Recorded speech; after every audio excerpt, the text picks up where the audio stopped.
All right, so welcome everybody to the District 60 Corporate Club panel discussion.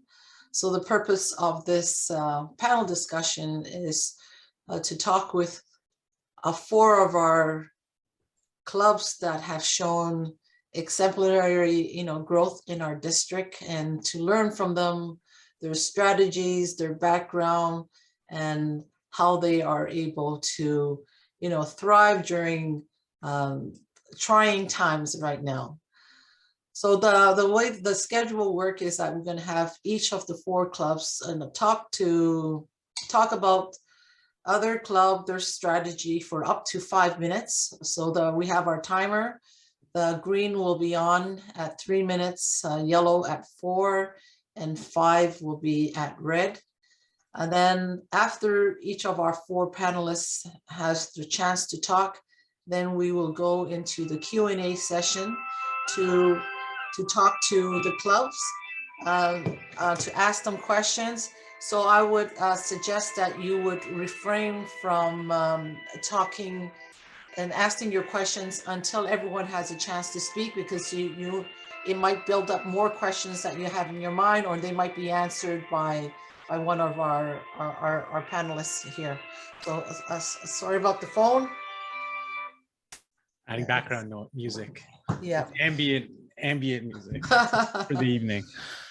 Right. So I am just going to call on our representative from each of the 4 clubs in alphabetical order of the club name, to talk about themselves, their club, their strategy, and how they are able to grow their membership. So in the alphabetical order, we'll start with Airmount Toastmasters. So representing Airmount Toastmasters is Matthew Powell. Matthew, hello. The floor is yours. Hello, welcome. Thank you for joining this session. My name is Matthew Powell. I'm the VP Ed of Miles Toastmasters. We used to be Toastmasters Loyalty 1, which would have not put us first alphabetically, but just to put our brand up front, the one that everybody knows, we are now the Miles Toastmasters, and we are formed of associates at Miles, the well-known and popular loyalty program. So we've had a club at Miles since 2014. And we have a couple members who've been around long enough to have done CC and CL. We've got 6 to 8 others with 2 to 3 years tenure. And then the rest joined in the past year, mostly through a corporate development program that I'm going to talk about in a moment, because that's really where much of our club growth has come from. In terms of how we promote ourselves, in addition to the development program, we have a slide in the new hire onboarding deck. So when folks join the company, they go to something we call Air Miles University, which is a bunch of training and onboarding about the business and about the various opportunities available to new associates. And there is a portion in that which calls out Toastmasters. We also make use of the corporate communication tools, so Slack, the intranet to some extent. And when we're in the office, we also have display boards where we can advertise ourselves.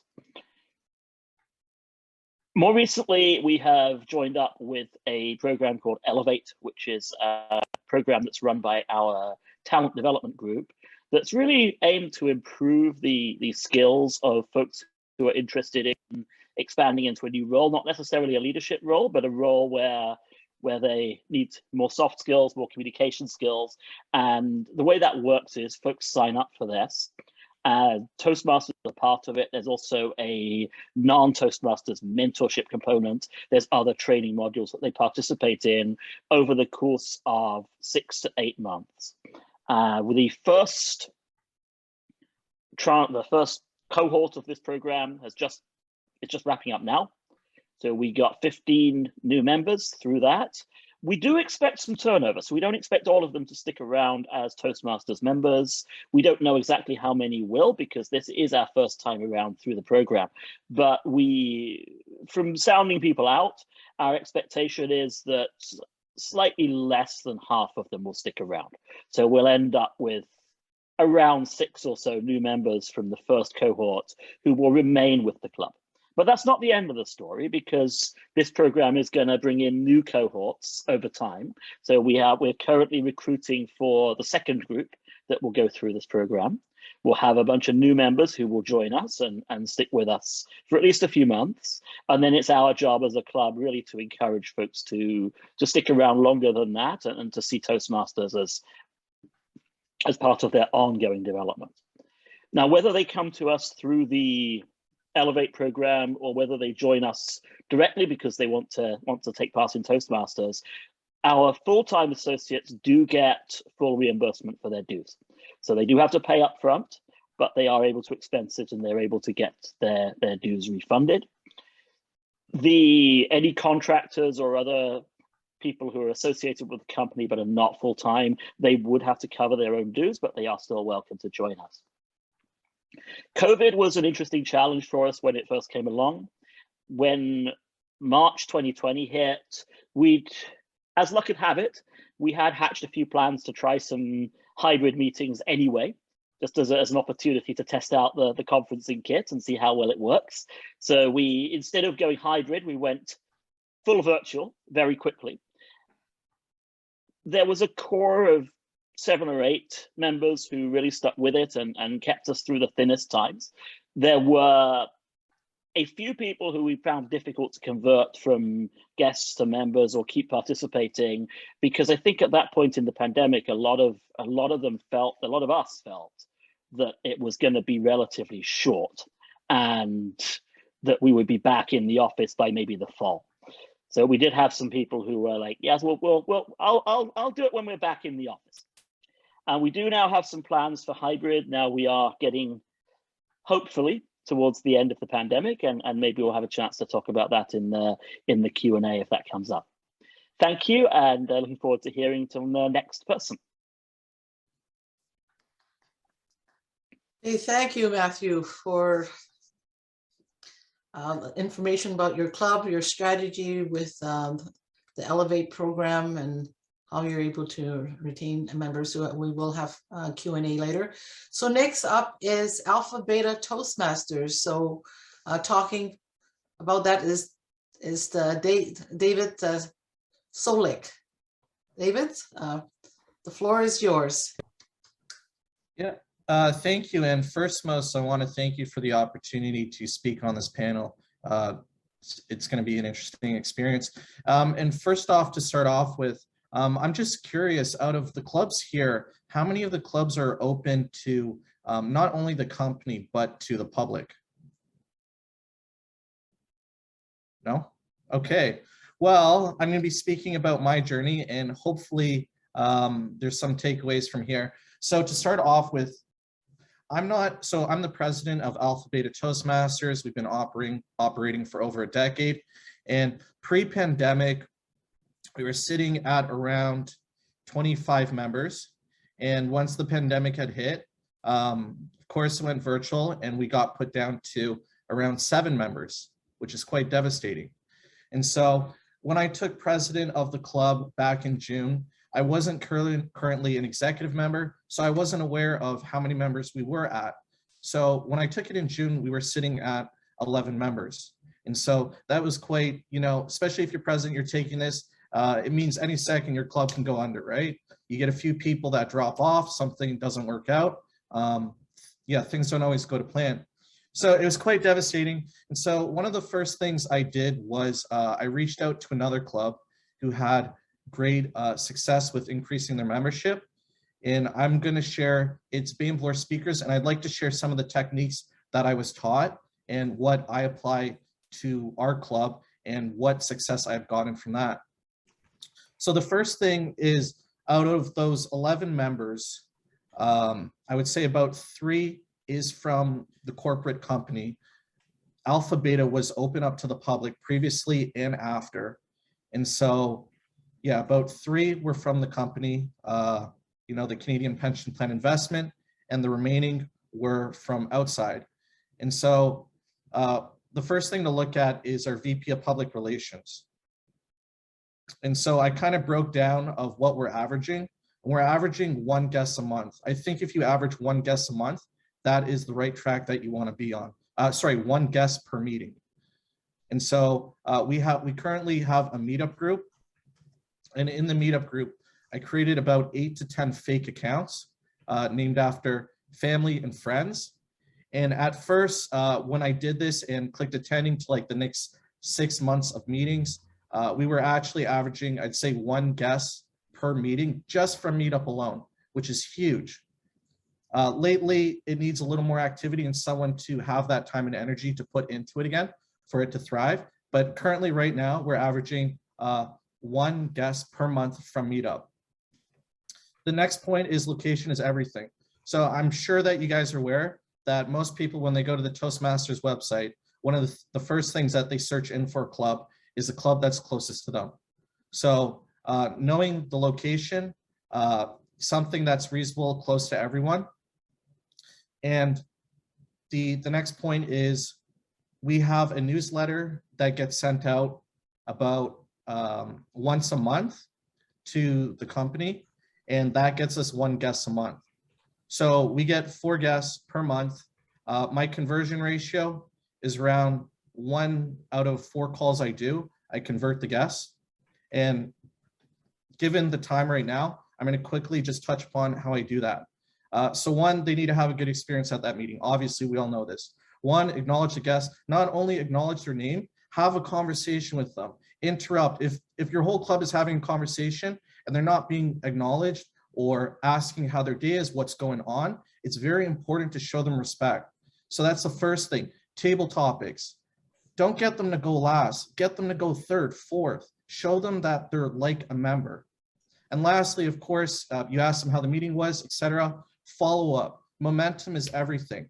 Sending an email right away is key. If you follow up 2-3 days later, there's a chance that they could have gone to another club, maybe had a better time, or maybe that person was responding quicker, and maybe that's why they're going to sign up.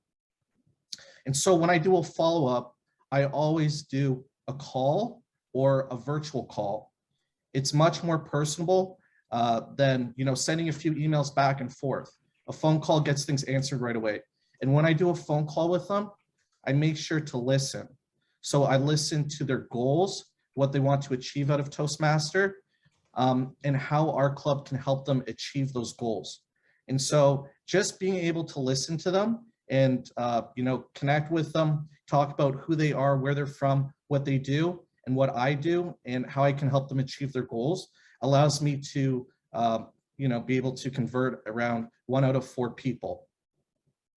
So that's everything I want to talk about. Just one more thing. We all know VP of membership is probably the most important role. If you don't have members, your club will die. So if your VP of membership is not doing a good job, have a talk with them. If you have a talk with them and they're not willing to change, get a new VP of membership. This is the most important role. Thank you.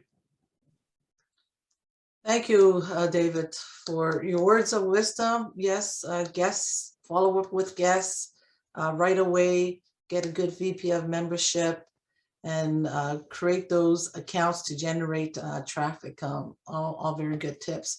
So next up is Nuance Toastmasters Club, and representing Nuance is the president, Adam Mack. Adam, the floor is yours. Thank you very much, Madam Club Growth Director, fellow Toastmasters. My name is Adam Mack, and I am the president of Nuance Toastmasters Club.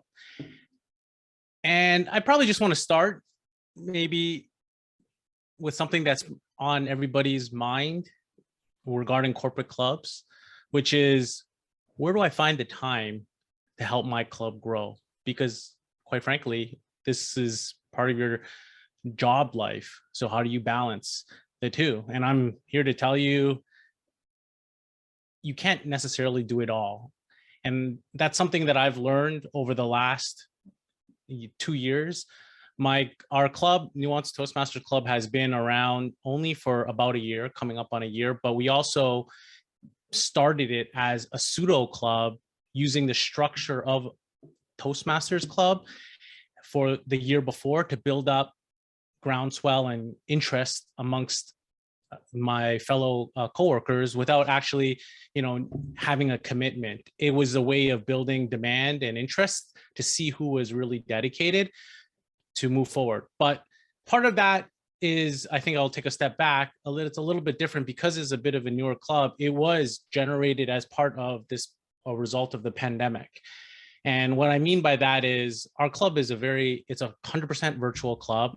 It's a global club that spans almost all continents. We actually have 2 sets of meetings on Tuesdays and Thursdays. One is for the North American time zone, and another is for our international time zone to accommodate for those times. But the one thing that I've learned over the last 2 years is, going back to the main theme, is everybody gets busy. And I think the pressure on yourself as an executive to try to build membership, it's always going to be there, but I think it's something that you don't need to stress about, and all you're doing is the best that you can to build your club as effectively as possible. And I would like to start by saying how we started doing it was through Groundswell.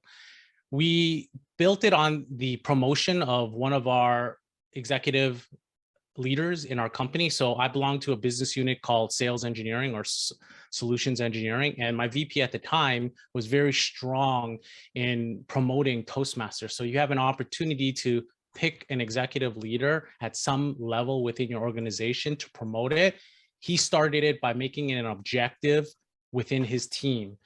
And his team was about 100 people, but by putting it as an objective and saying, hey, go out, go test out your local Toastmasters, see if you're interested, it gave an interest and a groundswell to go attend our internal corporate nuanced Toastmasters when we started it up. And when we started it up, it had 15 to 18 people on a regular basis. The next thing is we then took it to chartering.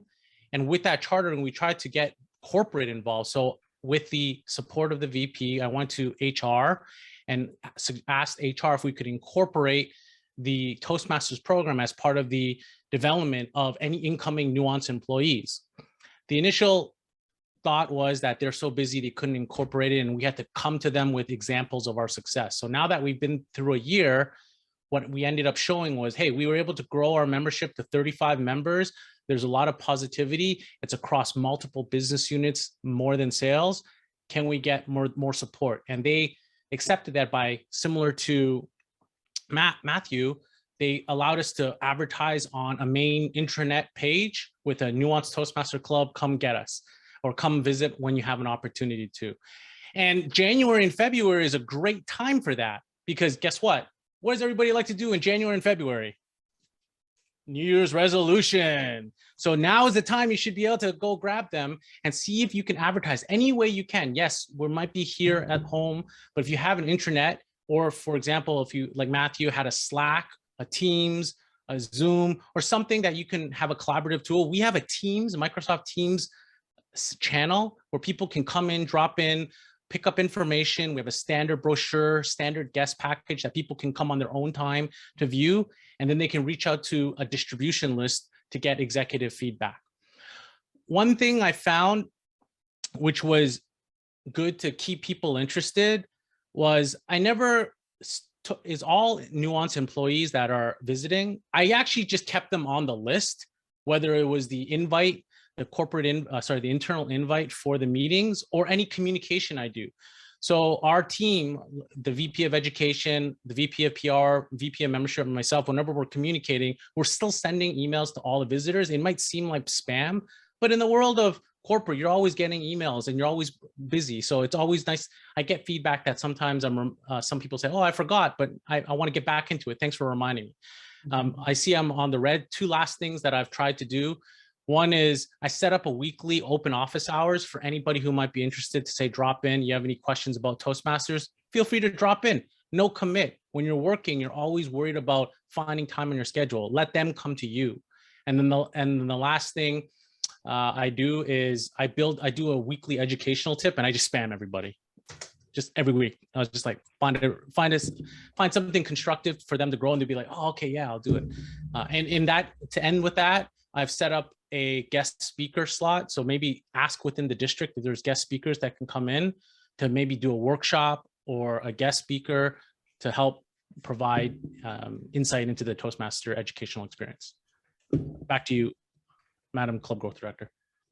Okay, thank you. Thank you for all that insight on how you're able to grow your membership. And I know, you span 7 countries, with your Toastmasters members across the corporation. So great job. Last but not least is Pitchmaster. So talking for Pitchmaster is Sherry Musafi, the president of Pitchmasters. Sherry, the floor is yours. Thank you. Angela, it's actually pitch, please. Sorry, pitch, please. Yeah. You're right, So- pitch, please. Yes. So good evening, Madam Club Growth Director, fellow Toastmaster members and officers. My name is Sherry Musavi, and I am the president of the Pitch Please Toastmasters Club at Accenture. Today, we also have our VP of Education, Jay, as well as our VP of PR, Omer. Our club initiated in January 2020, officially registered in March 2020. I joined in Feb 2021, so a year later, and became the second president since the club's launch. I had a chance to learn from my predecessor and devoted members that had joined from day one to fully understand what the initial days were like for this discussion panel and what was the purpose and the big why for the club's inception. So the club began when 2 members sharing the same passion for public speaking and coaching sparked an idea among them. One of those individuals had a mother who was part of the Toastmasters Club. The other, named Moody, was the first president, had coached a high school student to initiate a Toastmaster Club at his high school. And this connection and passion led them to discover their why in creating a Toastmasters Club at Accenture. Moody identified that as a consultant at Accenture, we need more practice to build on our communication skills in order to speak to our clients, not just to the problems at hand, but also strategically communicating what the solution could be. He identified a gap in this skill development, and that's how our Accenture leadership encouraged and supported the initiative from day one. He was able to communicate the why and the value proposition to the company. That was the process. As you know, you figure out your why, you figure out the details, pitch it, approve funding, complete the paperwork, reach out to the Toastmasters area directors, and get support and commence. I think at that point, once they did get approved for funding, there was a survey sent out to Accenture employees in the GTA area about Toastmasters and a call out for people to join or state their interest. There were about 200 interested respondents and about 60 people that showed up to the first meeting. The club commenced in-house weekly meetings at the 40 King Street West office location. And the first 3 meetings were organized by 3 experienced Toastmaster members to show us how a Toastmaster meeting is run. So initially there was a limit of 25 funded members, and we had to filter down the 25 from the 60 enthusiastic applicants that we had. The club commenced weekly. That was a time when people were still going to the office. But little did we know that within a few weeks, the pandemic would hit and we would have to switch to a virtual environment. Now, when the inevitable change came, we all adapted very quickly, as every other club did. And it was a lot of fun trying to invent new ways of communicating and staying engaged and conducting the Toastmaster meetings. Our VP of Education, Jay, who is part of the club since day one, talked about this memorable event in which selecting a name was also a process. Each member was invited to propose a name and speak for a couple of minutes on why they felt the name was appropriate. So that was something that I learned from the initial days. Now, the club has gone through 3 mid-year renewals and currently standing at 63 members, from which 20 are actively engaged. We currently have 4 officers and looking to grow more and innovate the way the club is funded. So I'm actually just taking a bunch of notes here today. So thank you for sharing. Now, many clubs might concur, but the virtual format that we're experiencing today is a blessing, but it's also a downside to public speaking and maintaining engagement. Without technology, like we wouldn't have this, we wouldn't have continued holding our weekly meetings, or for Nuance, hold their virtual global meetings. We wouldn't be able to build on our communication skills, or for some of us, it's a community that we belong to, that we're growing together. But for some people, this virtual format is not engaging enough. And it's an easy way for people to miss meetings, not being engaged and not connected. So we've had our successes, but where do we go from here? Our priorities coming up are, we're focusing on our renewals, and we're thinking of a way to innovate how our club is funded. So our club is fully funded, but we need to think of a way that we can keep our members engaged. And I like how some of the individuals that spoke today, they get them to pay, and that's some of the ideas that our officers pitched as well. They pay and then we refund them based on engagement. So we're thinking of what to do next on that.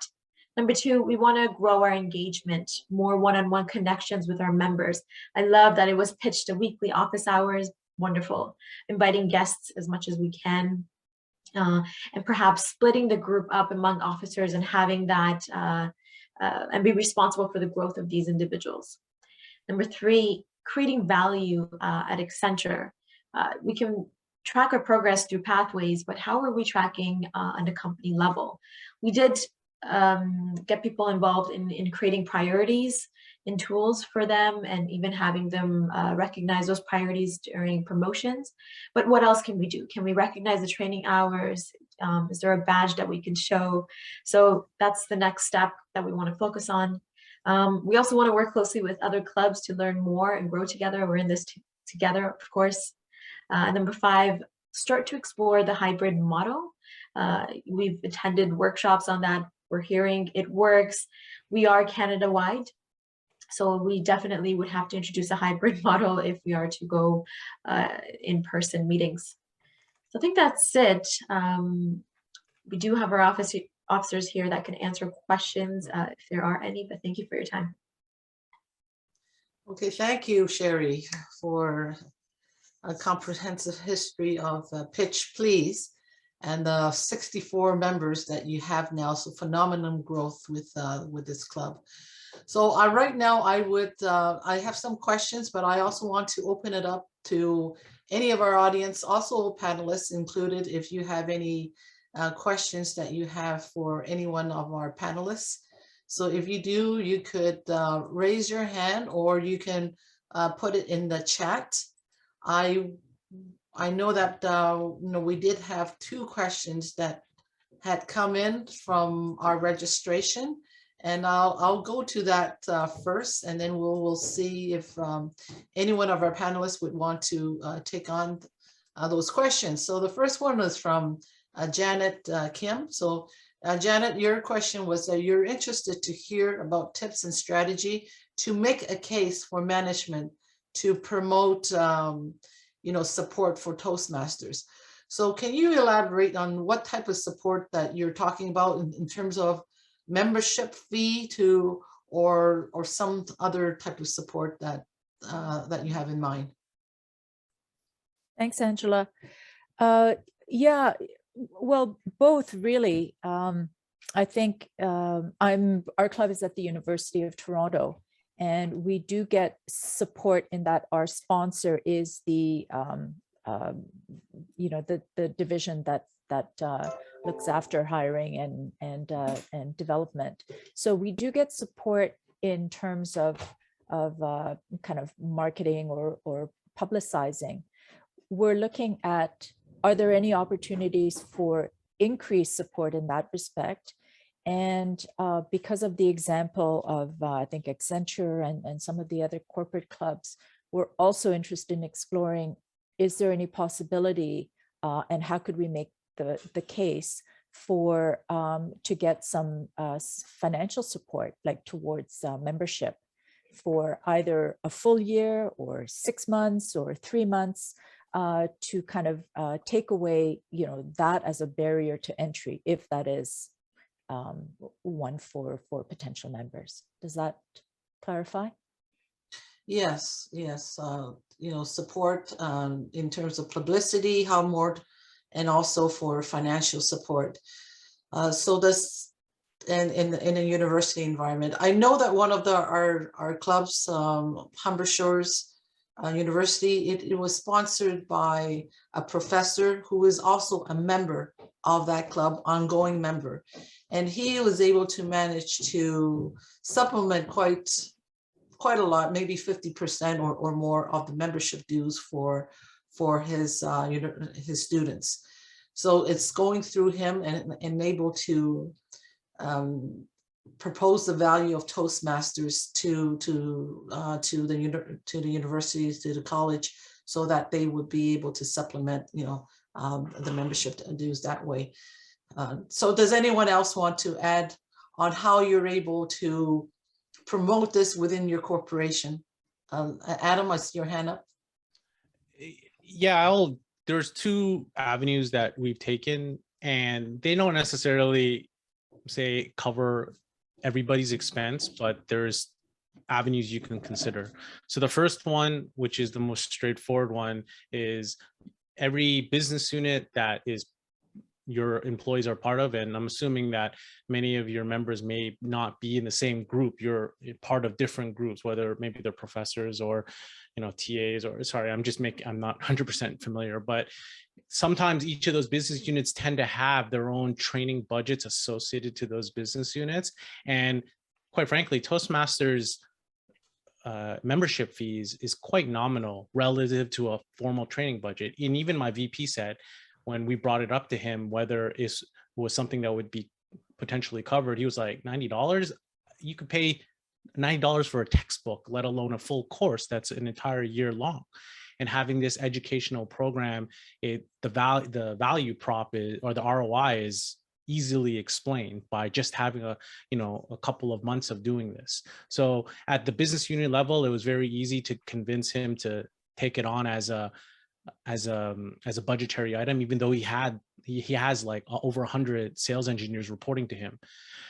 From a overall corporate level, we did bring it up with HR as an option, and it could be something, and this is similar to Humber Shores, where Humber Shores actually, Angela, to kind of follow up with you, the professor actually worked in conjunction with Sheridan College to take the funds from their tuition fees, and that's how they're supplementing the fees for Toastmasters.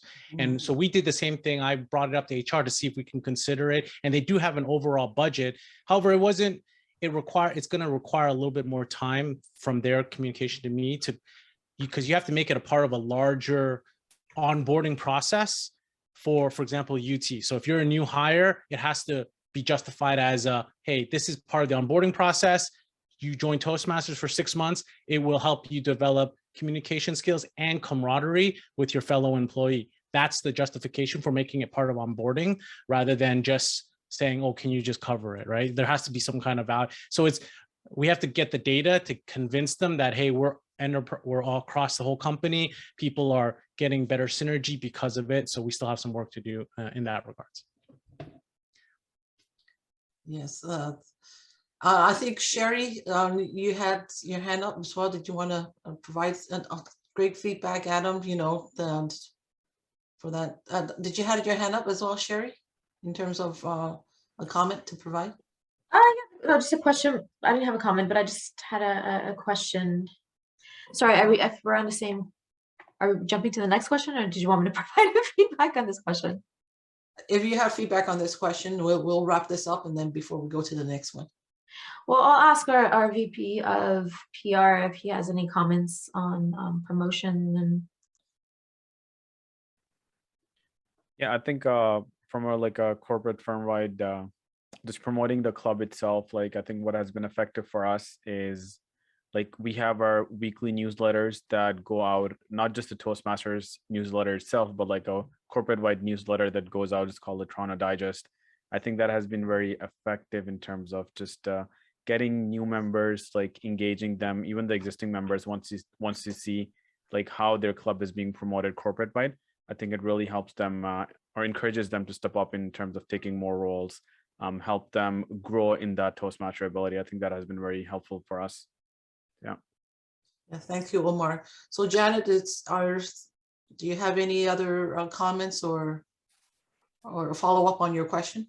Well, I do. I think I'd be really interested in following up with some of the panelists to dig a little bit deeper. For example, Matthew was talking about the Elevate program, and I'd love to hear more about how Toastmasters got incorporated into this this program. I'd love to hear more from Davin about the meetup a group that he created and exactly how he worked that. So they're different, or the MS Teams channel. I mean, this is that's a mind-blowing idea. I've no idea what that means. I mean, I know what MS Teams is, but creating a channel, that sounds interesting. So I'd love to follow up with people individually after. I don't want to suck all the airtime in this group tonight. Yeah, but I think Matthew's idea with how Toastmasters can partner with Elevate is an interesting idea that a lot of clubs can benefit on, how we can partner with an in-house program. So can you maybe elaborate on that a little bit more, Matthew?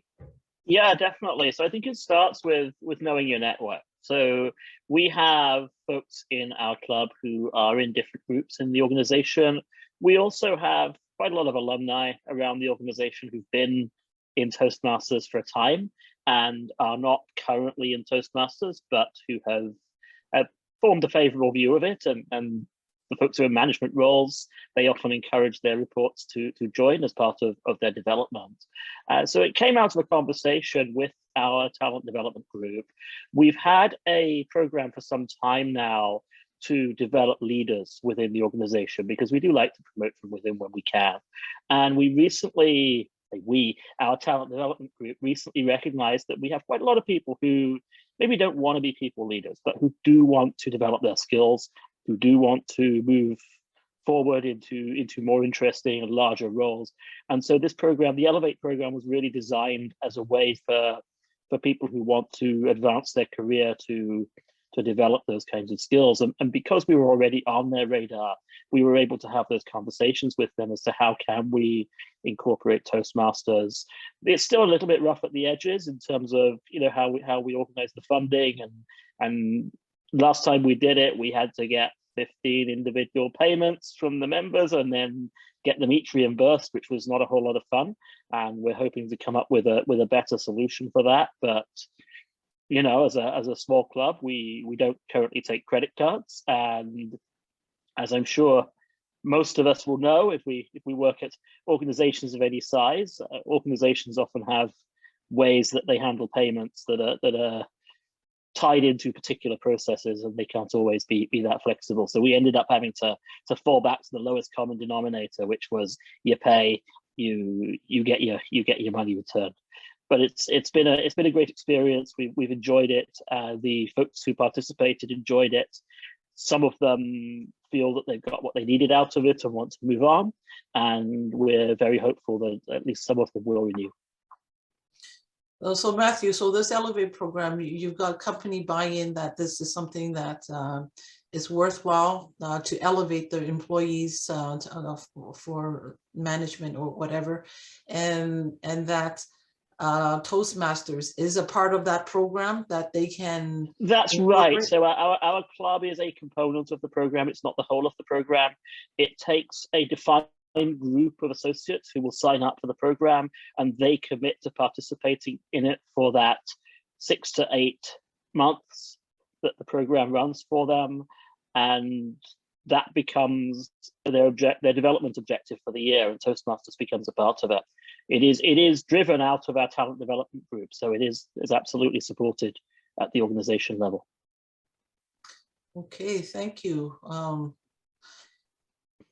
So does anyone, so another question that we had is from Tim Swaminathan is the best way to attract guests when there are limitations on how the corporation can send out communication. So Tim, if you take yourself off mute, can you tell me your challenges within, you know, your club on how the corporation is limiting themselves with sending out publicity?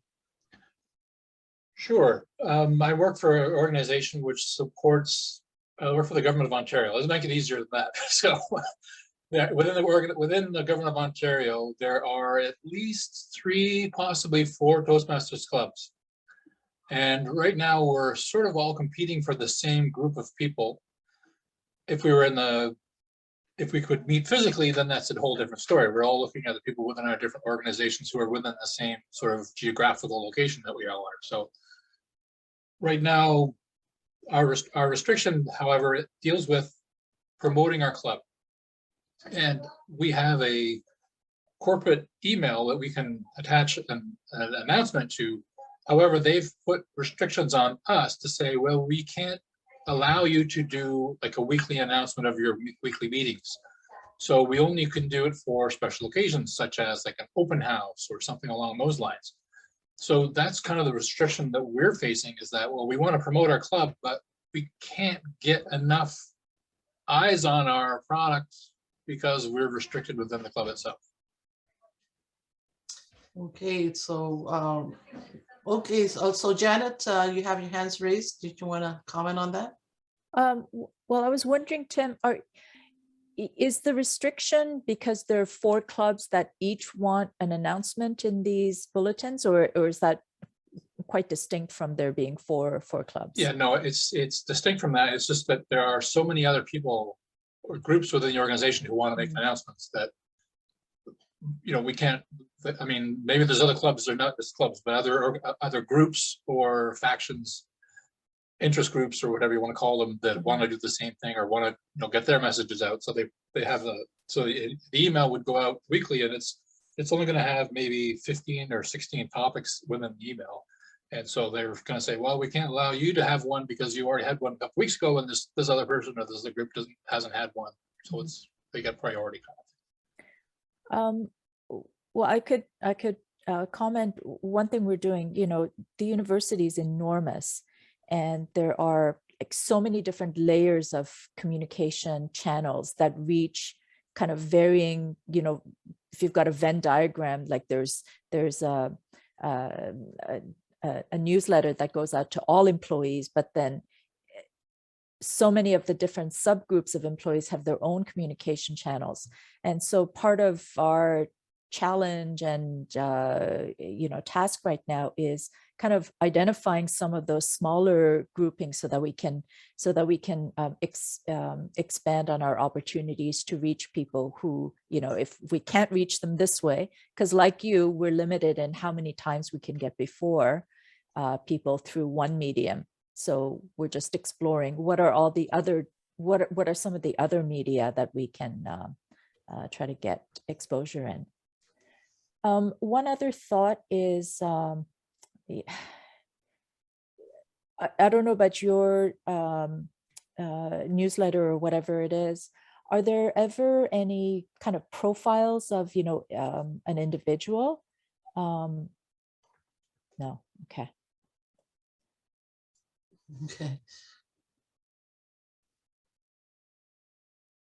Okay, so was that a question for Tim, Janet? Profiles on individual? Yeah, I think Tim shook his head. Okay, Right. no. Okay.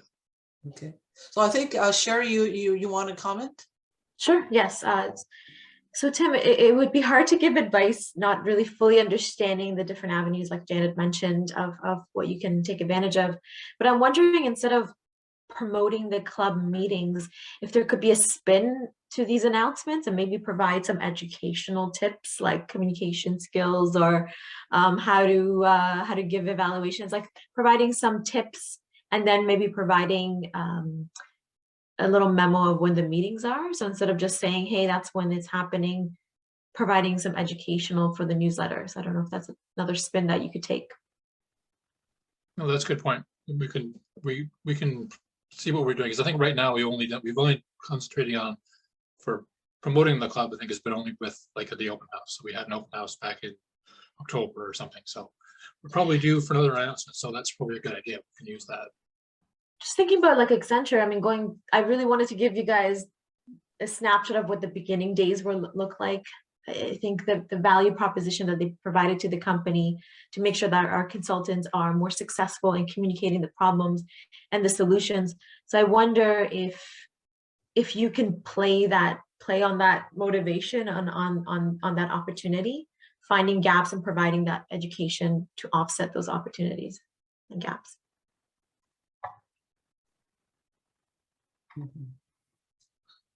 Okay. Okay, yeah, so something to think about. We do have some other questions on the chat, so I'm going to get to them. So Sherry indicated, how are you keeping your members engaged and encouraging them to sign up for roles and conduct their speeches? Anyone want to take that on? Just trying to understand, is this something that all clubs are struggling with as well, especially in the virtual world? Yeah, that can is shaking. definitely Yes. be tough. So one thing that we do, we assign the Toastmaster role in advance. So everybody has a date coming up when they are going to be the Toastmaster. So that allows the club organization to share the responsibility with the Toastmaster to get the roles filled. The other thing that we do, and we'll change it up from time to time, but we have a platform internally where we can award air miles to our participants. And obviously that's a natural choice for us because we are air miles, but a lot of organizations do have similar peer-to-peer incentive programs, or they may have something available. Failing that, you can go out and buy gift cards. And we offer those as part of a contest. So not in the Toastmasters sense of a contest, but the group that gives the most speeches over a certain period of time, or get a reward for giving a speech within this amount of time. In some cases, it might be get some miles for completing a pathways level, so we can tie it in. I know someone was asking about how we promote pathways, so we can tie it into that too, and just have some incentives. What we do find is good is to change that up from time to time, because otherwise people do just start to expect it, and it's the same people will go back to the well for the same thing, and it becomes we'll get to the point where, okay, we're having trouble with people signing up for speeches. Now everyone's signing up for speeches and we need people to sign up to evaluate. So we'll change it up depending on what we have more need for right now. Yes, go to good incentives. Janet, you want to say something? Yeah, but I'll let Peter speak first. Okay, can you hear me? Yes. Okay, good. We have recently started assigning speeches and evaluators and Toastmasters 3 months in advance, and we prepare a spreadsheet that everybody has access to, so everybody knows well in advance who is going to speak, and if somebody cannot make it, they should let us know as early as possible. We also sign up.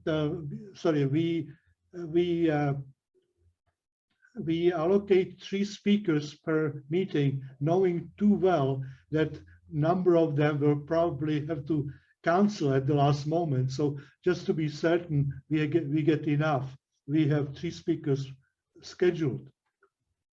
I think really the Toastmasters role is the most important, because the Toastmaster takes care of the meeting and is the key role.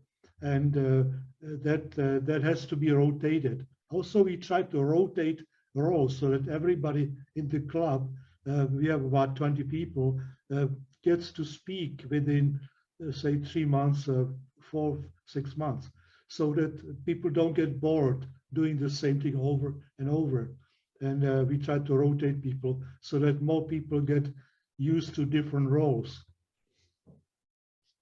I'm the VP education, so otherwise I have to do everything myself, unless the Toastmaster does it. Yes, yeah, good point. And I think, one thing is that, people might have a conception, it takes a lot of preparation to develop a speech, and then they may not want to do that. But speeches can be developed quite readily. You know, it's like table topics. Think on your feet. You know, if you can do a table of topics from, you know, 2 to 3 minutes, you know, you can do an icebreaker speech in 4 minutes. The more you do it, speaking off the cuff, the more easy it gets, and then you can fine tune it later in working on the structure. But just do it, just get it out there, just do it. The more you do it, the easier it becomes to conduct a speech, even if it's impromptu. You know, that can be considered a speech. Okay, so I think we also have a question from Adam. Adam, how do you promote adoption of pathways instead of defaulting to ad hoc speaking topics? Anyone wants to talk about that? How do you promote adoption of pathways instead of defaulting to ad hoc speaking topics? So one thing I can comment on is that a lot of the different projects is pretty much you can talk about anything, especially in level 1, you talk about anything.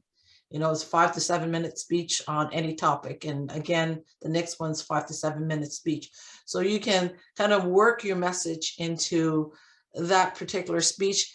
And one thing that motivates people is showing them the club dashboard and saying that, look at where we are with our club. You know, we have completed this many levels of level 1, level 2 speech, and this is where we are in terms of achieving a distinguished status for our club. And you can also compare yourself with other clubs on the dashboard in your area. So with clubs being competitive, okay, this is where we are compared to other clubs. You know, we can do it. We can be up there. And this is what Toastmasters International have found, that if clubs are showing themselves and how they compare with other clubs in the area, that can also help to motivate their members, you know, to move forward with their pathway speeches, with their DCP points, with club officer training and all the other items to make that club a distinguished one. And any other comments to make on that point that anyone else want to make? Yes. Okay, Matthew, and then David. Yes, if I can add to that and to what I said earlier about incentives, the other thing that we do, we use Easy Speak. And as part of the process for signing up to a speech in Easy Speak, you specify which project you're working on.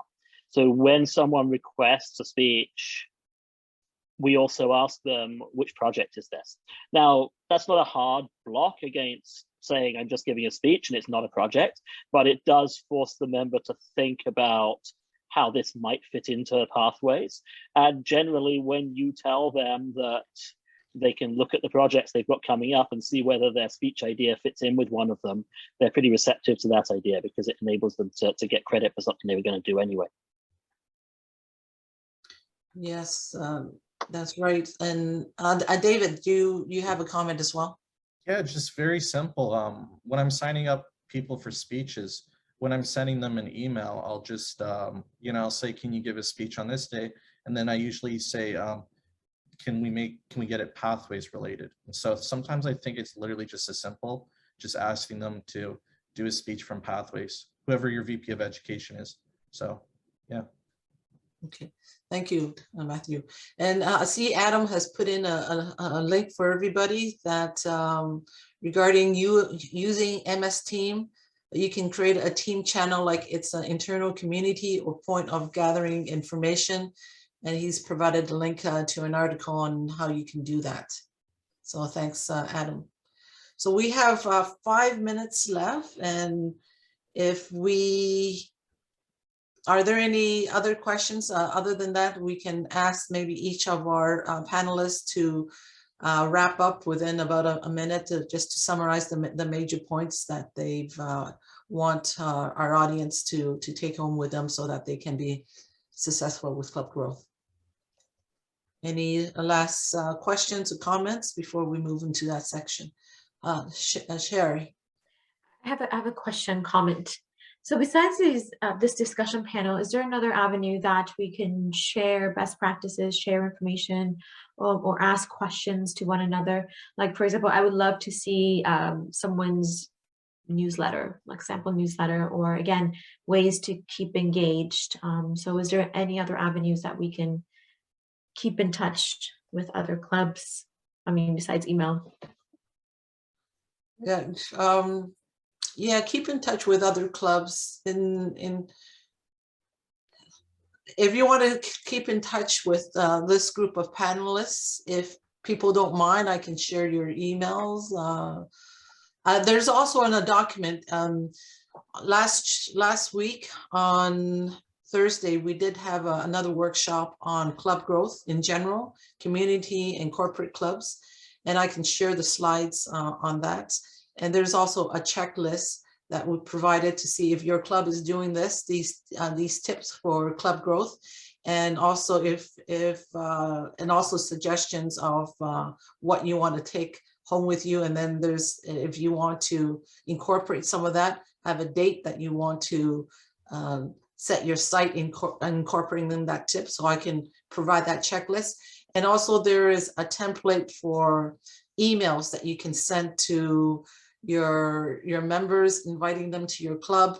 And attached to that email is you can also include your next meeting, you know, attractive poster for what your next meeting theme is, and also incoming events that you're going to have over the next couple of months to attract guests and say, oh, I want to join this club again because they have these interesting events that you can go to. And then also, you know, Toastmasters has been giving the Gold Star Medal from Toronto Star readers that we are the choice of developing their communication skills as a supplier. So I can provide that as well. So all that would be, I can provide that information for you in that. That's great. I think what I was kind of referring to, I think those are great, is what Adam is also saying, like an open forum where we're asking questions and getting them answered. So maybe for District 60. Yeah, I'll take a look at it and maybe talk to some, maybe we have a webmaster for a web admin for District 60. I can ask him to, but maybe even just as simple as a Google Space. I think I was just saying on the chat, I'd suggest Facebook, but oddly enough, I'm not on it at all. So, okay. But I'll see if I can think of something. And Angela, you can share the emails, and I'll try to put something together. Okay, thank you. It's a great idea. Like, there's so many. I just kept writing here, and I think I might need to ask again. Yeah, thank you, Adam. Okay, so we'll, if no one minds, I'll share the email from all the attendees from this group to each other. So if then you can ping each other to get more explanation on the ideas that resonate with you. I know that we have 1 minute until wrap up time. So if everyone can, of all our 4 panelists, they can quickly summarize, the main points that they want to come across, then we will we'll wrap up at that point. So let's do it backwards this time. Pitch, please, Sherry, what you want to summarize, what you want to have us the key points that you want to bring home. Sorry, I didn't understand. Like the key takeaways for Pitch, please, that I'm taking from this whole meeting. No, the key points that you explained that you want us to take away from. Oh, okay. For those that are starting from scratch, really understand the purpose and the why, and especially if you're getting corporate funding, you want to understand what is the gap, what is that area that you want to develop within your employees. Okay. Maybe go in deeper, then build your public speaking and sell that. Okay. Thank you, Sherry. And David, you're next. Me? Yes. Oh, okay. Sorry. Yeah, main takeaways. If you're looking to increase your guests, create a meetup page with a bunch of fake accounts and get a lot of people. Yeah, you'll gain some traction there. And one more thing is that, yeah, if your conversion ratio is, I guess, lower than I guess 1 out of 5, then reconsider how you're approaching guests. Yeah, that's the only thing. Okay, thank you, David. And then Matthew for Air Miles. Yeah, just know your organization, know the resources available to you, know your network. There will be things that are particular to your organization that you can use, whether it's how it handles development, whether it's the communication tools that it uses that you can take advantage of, whether it's just the individuals who are associated with the club and the people that you know that you can talk to. There's something there for you. Thank you. And not exactly in reverse order, but last but not least, Adam. Yeah, I'd say with every Toastmaster, have fun with it. The people and your members feed off that energy, and that energy will translate to other people. The word of mouth is a powerful thing, even in a virtual world. And it's a reminder too, to enjoy it as a Toastmaster experience and not make it about work. You're always busy, so don't have to mix the pressure of building a membership with the pressure, with the joy of Toastmaster. They're two different things. They're here for educational experience, and don't make everything about work at that Toastmaster meeting. So keep it the Toastmaster way, and just build a positive environment for learning and growing as a speaker and leader. Okay, thank you. All right, so thank you, everyone, especially our panelists, to, with Adam, Mack, Matthew Powles, David Solek, and Sherry Usafi for sharing your expertise, your time, and experience with us. So I will share the information that I've provided. And if you don't want to be part of this distribution, just send me a private email as well on this distribution list. But other than that, so thank you, everybody, and have a great rest of your week. Okay. Thank you very much, Angela. Thank you. Have a wonderful week. Thank you. Thank you. That's Thank great. you. Bye-bye. Thank you. Bye.